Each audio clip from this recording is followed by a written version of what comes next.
Hi friends, welcome back to the channel. If you're not already a subscriber, would love for you to hit that subscribe button. Today we are looking at how to use PowerPoint to remove the background from an image. So I'll emphasize up front that PowerPoint is not the right or best tool for doing this, but it is a fairly new feature where if you're making some slides and you just quickly need to remove a background, it can be good enough. So ideally we would use something like Photoshop if we had access to it, or the free version Gimp is also a great image tool, but sometimes we just need something really simple. So here we've got me, this was from my recent video, and you can see that I've been photographed in front of a green screen. So the green screen gives us a nice consistent background to be able to hopefully remove easily. And certainly in those other pieces of software I mentioned, this would work very, very well. We'll see with this tool in PowerPoint, it's not quite as good, but if we have a look at a before and an after, for my purposes, which was a YouTube thumbnail, this was certainly good enough. So we're going to look at how we do this. I'm then going to have a go of taking a background out where it is not as clean, and we will see what happens then. Okay, so here is my image. If we click on my image and we go to picture format here at the very end, and so the first thing we might choose to do is just crop it down so that it is fitting on our page. Not compulsory, didn't need to do that. But if we select our image, and here at the very left hand side we'll see that it says remove background. So we'll click remove background, and it had to think for a second, and you can see that it's already tried. So it's tried to remove the background, and it's actually done a pretty good job. So we can see that it's chopped off the end of my finger, it's chopped off kind of a little bit here below my waist and a little bit of my shoulder, but on the whole not too bad. So what we can do if we want to adjust this, we can see up here on the top left we've got mark areas to keep and mark areas to remove. So if I click on mark areas to keep, I can color in some spots. So we'll color in my fingertip, and almost got it all, just a little bit more, and we can see that it's a little bit of a clumsy tool. It only has one size. So there I went a little bit too far. It's a little green spot on the end. Okay, that looks pretty good now. So I'm going to color off my shoulder. Whenever we do this, we need to just give it a second to kind of process things. So this actually looks pretty good. It's a nice straight line across the bottom here. If I want to try, eek, that was a little bit of a slip.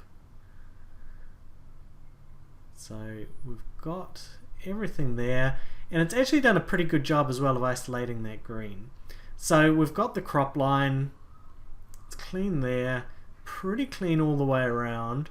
So then when I'm happy, I can click keep changes, and there we go. I think that was actually a pretty good effort.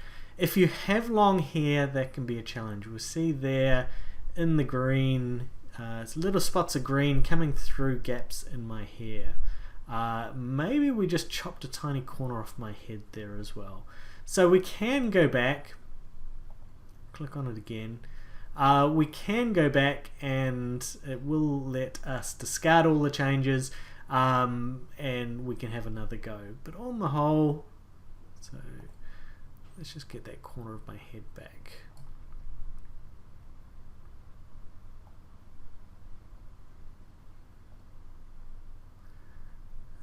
Looks like that's about the best that I can do.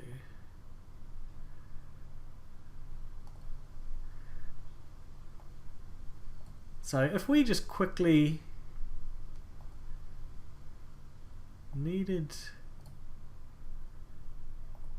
this for a thumbnail, then I have my background removed. I can superimpose this as I have here, pointing at the graph. If you have a single color background, works really nicely. Where we have a background here, this is going to be much harder. but let's have a look how well it goes. Doing this in GIMP would give us a cleaner result, but it would certainly take a bit longer. At some stage I might do a video of how to do that, and then Photoshop again. Once you know how to do it, it's a bit quicker, but it takes a while. So we'll click onto this, top left, remove background. And how did it do? It didn't actually do too badly. It got my head, chopped a little piece off the cap, but we did lose my body. So let's jump in here and give my body back. So we'll just rough outline, and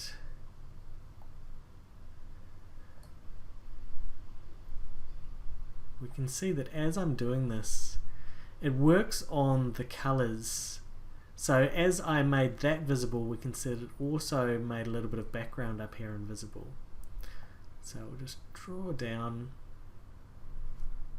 I've found that it's generally more effective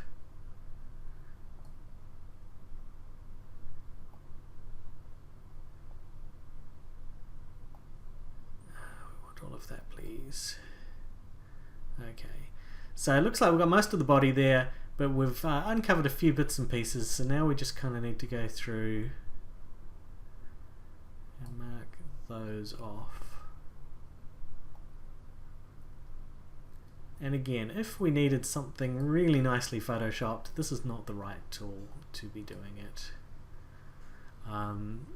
Fairly clever in terms of if I draw a line, it will distinguish kind of inside or outside. So you see there, I just drew a little line, and it knew that I wanted to keep the hat, and it took away the stuff on the outside. So it's pretty good there. Come down the outside here.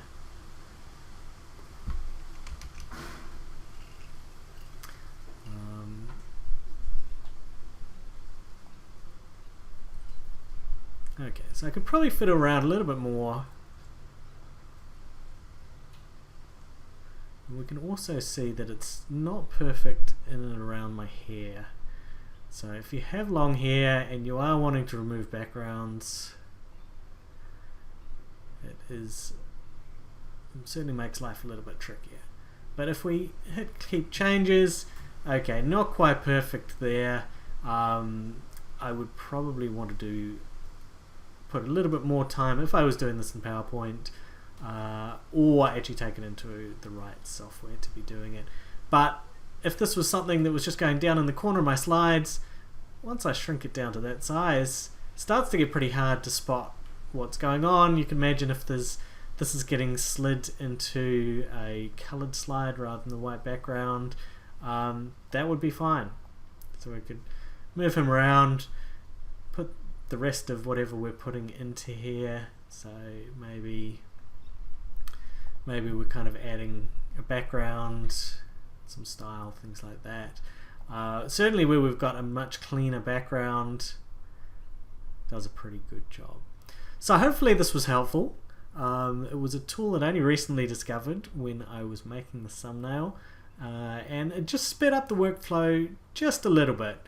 Meant that I was doing everything in PowerPoint and I didn't need to worry about processing the image and then coming back over. So hopefully that was helpful. Please like the video if it was. Hopefully you are already subscribed to the channel, and I will be back with more useful software, research, statistics and data videos.